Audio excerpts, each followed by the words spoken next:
Good morning. Welcome to the sound.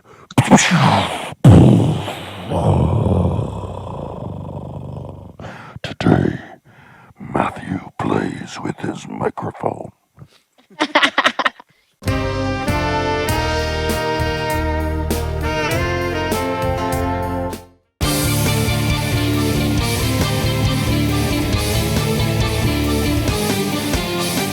So today I got a great lineup for you, and I've got a great show with two special guests. Unfortunately, Miss Sarah is a little bit too busy to be here today, but I have Miss Jennifer and Miss Eve. So Jennifer is a saxophone player and a flute player. Jennifer is a music teacher and has been doing some really cool stuff. What are you up to these days, Jen? Hi, thanks, Matthew. I love your microphone, by the way. Thank you. It's a Shure SM58 Beta. Yeah, it sounds awesome. I've just been posting some, songs, and I'm actually working on the Simpsons saxophone quartet. So that's going to take a while, but yeah, that'll be fun. I'm doing that actually for one of my students because he's playing it on piano, and I love the song too. So. Thank you for having me. It's awesome. It's really fun being here. So yeah, and also we have Evelyn Holland. Evelyn is the singer-songwriter and the leader of the band Keys of Solomon. How are you doing today, Eve?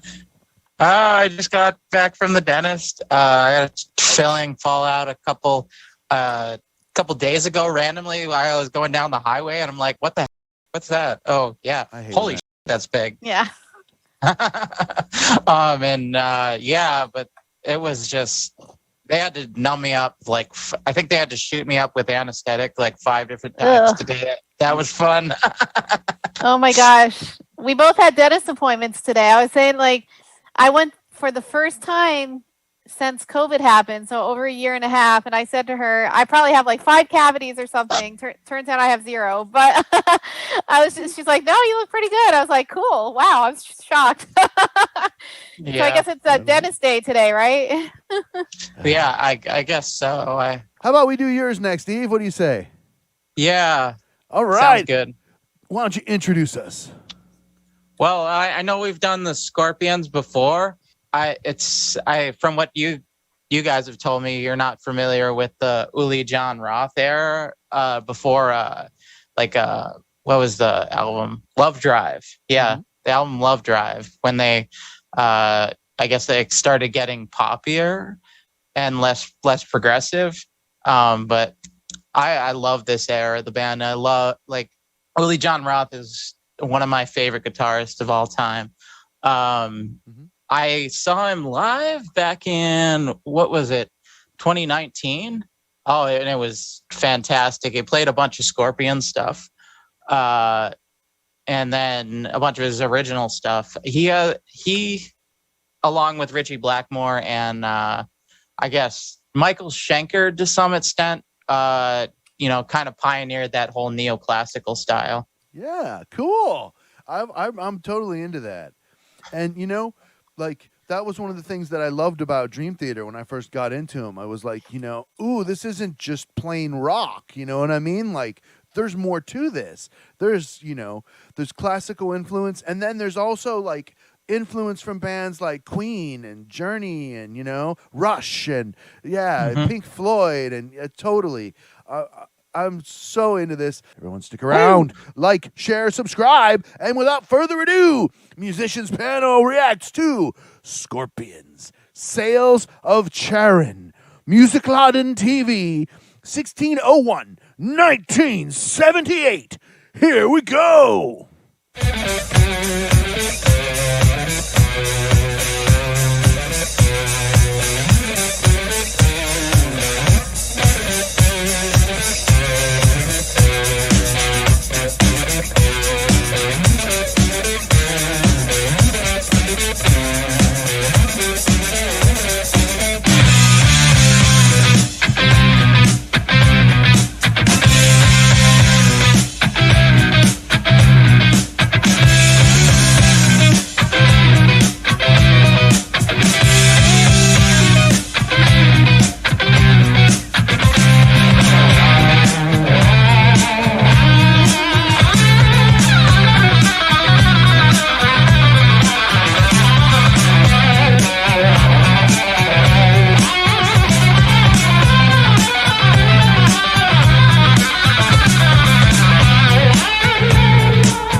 That was neat. I liked that a lot. Yeah. So it was like I had like I hate to say it, but almost like the same like Kashmir kind of vibe, like just the really straight drum beat that's just ripping the whole way, holding the whole thing together, and then it had that little repeating riff, that was based on like that minor second change, but then they kept like fleshing out the harmony over it.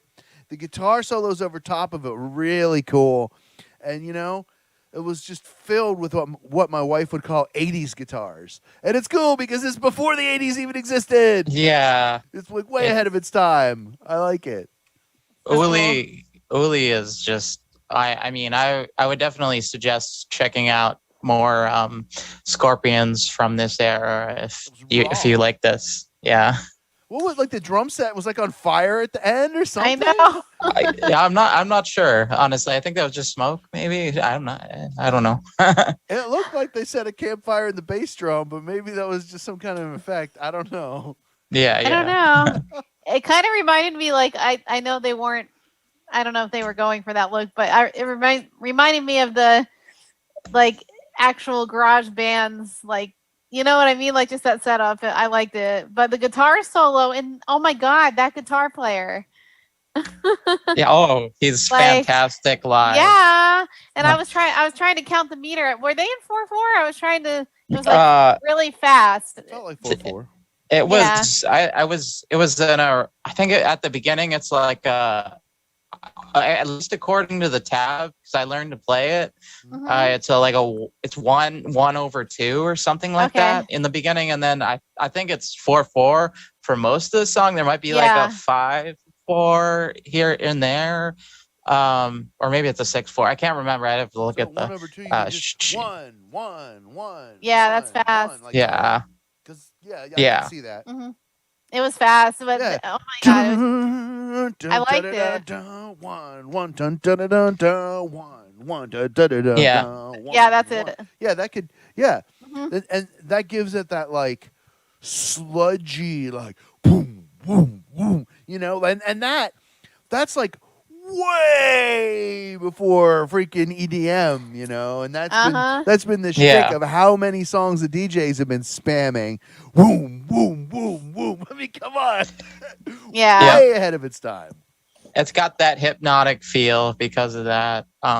It draws you in from the beginning. I like some of the effects on the vocals too, like how he would back off so nicely when he would go up really high, back off the microphone. That's a really important technique when you're singing live, especially when you've got such a powerful belting voice like he does. Great job. And where was the keyboard player? Were they playing with a track or something? Because I heard keyboards and special effects and weird stuff, and I didn't see it. I didn't see pedal boards. I don't know how they were changing the guitar tone, like super dramatically all at once. There was a couple of things I wasn't sure about. I think on some of the earlier records, I can't remember which one played those parts, but the part at the end is guitar. That is guitar at the end. That's kind of sounds like harpsichord almost. Yeah, it's weird. It's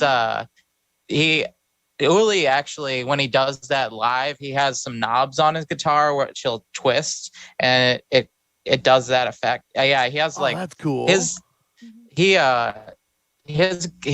line of guitars, Sky guitars,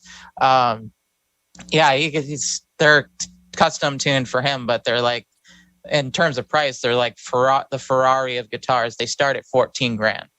Woo! That's wow. Woo-hoo. Yeah. I mean. Yep. Yeah.